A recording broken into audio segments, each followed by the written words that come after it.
আগামী ৭ই জুলাই রথযাত্রা। প্রতি বছরের মতো এবছরও মহা ধুমধামের সাথে অনুষ্ঠিত হতে চলেছে রথযাত্রা এবং ওড়িশা ফেস্টিভ্যাল ২০২৪। শ্রী জগন্নাথ সেবা সমিতির সাংস্কৃতিক শাখা উৎকলার তরফে আগামী ৭ই জুলাই থেকে ১৪ই জুলাই পর্যন্ত এই উৎসব পালন করা হবে, জানিয়েছেন ওই সমিতির সভাপতি চন্দ্রশেখর পানিগ্রাহী। তিনি আর কি বলেছেন শুনুন। रथयात्रा जो होच्छी प्रत्येक वर्ष है जगन्नाथ जी मंदिरे थाके वो 7-8 दिन जने भक्त को दर्शन देवार जने भक्तर जने वो बाहरे आसे और आसे मौसी घर मौसी बाड़ी और मौसी बाड़ी आसार जন্য ওনার যে আমার কিছু একটা সুবিধা मतलब করার জন্য ওনাকে একটা রথে নিয়ে আসে और রথটা আমরা নর্দন পার্কে রাখে। নর্দন পার্কে 7 दिन 8 दिन वो থাকবে মৌসি ঘরে যা এনজয় করবে।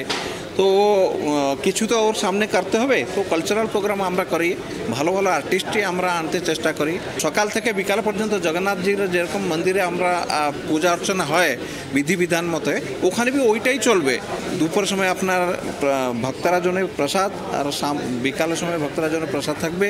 কিছু ড্যান্স কম্পিটিশন আছে, কিছু আমরা অথেন্টিক ক্ষীরি পিঠা কম্পিটিশন আছে, ওইটা ড্রয়িং কম্পিটিশন আছে, ওরা বি হবে আর প্রাইজ বি দেওয়া যাবে।